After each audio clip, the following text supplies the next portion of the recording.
জীবনে কখনো কি মনে হয়েছে আপনি এই পৃথিবীতে আর থাকতে চান না, কিন্তু এই সিদ্ধান্তটা কি আপনি নিতে পারেন? পারলেও ঠিক কখন পারেন?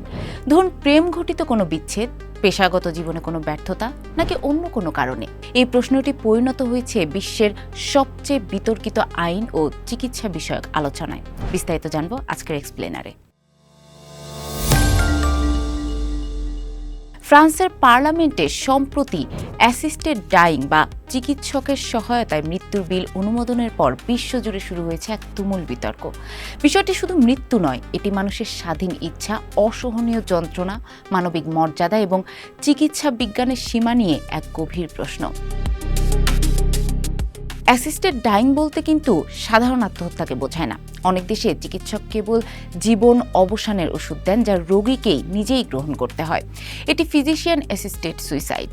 আবার নেদারল্যান্ডস বা বেলজিয়ামের মতো কয়েকটি দেশে নির্দিষ্ট আইনি শর্ত পূরণ হলে চিকিৎসক নিজেই ওষুধ প্রয়োগ করতে পারেন, যা ইউথেনেশিয়া নামে পরিচিত। উভয় ক্ষেত্রেই কঠোর চিকিৎসা মূল্যায়ন ও আইনি তদারকি বাধ্যতামূলক। ফ্রান্সের নতুন বিলও অত্যন্ত সীমিত পরিসরে এই সুযোগ দিচ্ছে। কেবল প্রাপ্তবয়স্ক ফরাসি নাগরিক বা বৈধ বাসিন্দা যারা গুরুতর ও নিরাময় অযোগ্য রোগে আক্রান্ত, অসহনীয় কষ্ট ভোগ করছেন এবং সম্পূর্ণ সচেতনভাবে সিদ্ধান্ত নিতে সক্ষম, তারাই এই সুবিধার জন্য আবেদন করতে পারবেন। সাধারণত রোগীকেই এই ওষুধ গ্রহণ করতে হবে। শারীরিকভাবে অসমর্থ হলে চিকিৎসক বা নার্স সহায়তা করতে পারবেন। বর্তমানে বিশ্বের অল্প কয়েকটি দেশেই কোনো না কোনোভাবে সহায়তাপ্রাপ্ত মৃত্যুর অনুমতি রয়েছে। 2002 সালে নেদারল্যান্ডস প্রথম দেশ হিসেবে ইউথেনেশিয়া বৈধ করে। পরে Belgium, Luxembourg, Spain, New Zealand, Canada ও কলম্বিয়া একই ধরনের আইন প্রণয়ন করে। অন্যদিকে সুইজারল্যান্ড 1942 সাল থেকে বিশেষ শর্তে চিকিৎসকের সহায়তায় স্বেচ্ছা মৃত্যুর অনুমতি দিয়ে আসছে। এখান থেকে জন্ম নিয়েছে বহুল আলোচিত সুইসাইড ট্যুরিজম, যেখানে বিভিন্ন দেশের মরণাপন্ন মানুষ শেষ যাত্রার জন্য সুইজারল্যান্ডে যান। দেশ জুড়ে যে কোনো কেনাকাটায় 10,000 টাকার বেশি অফার, তাই পেমেন্ট মানেই বিকাশ। বিশ্বের সবচেয়ে আলোচিত ব্যবস্থাগুলোর একটি হলো কানাডার মেডিকেল অ্যাসিস্ট্যান্স ইন ডাইং অর্থাৎ মেইড। 2016 সালে চালু হওয়া এই আইন ধীরে ধীরে সম্প্রসারিত হয়েছে।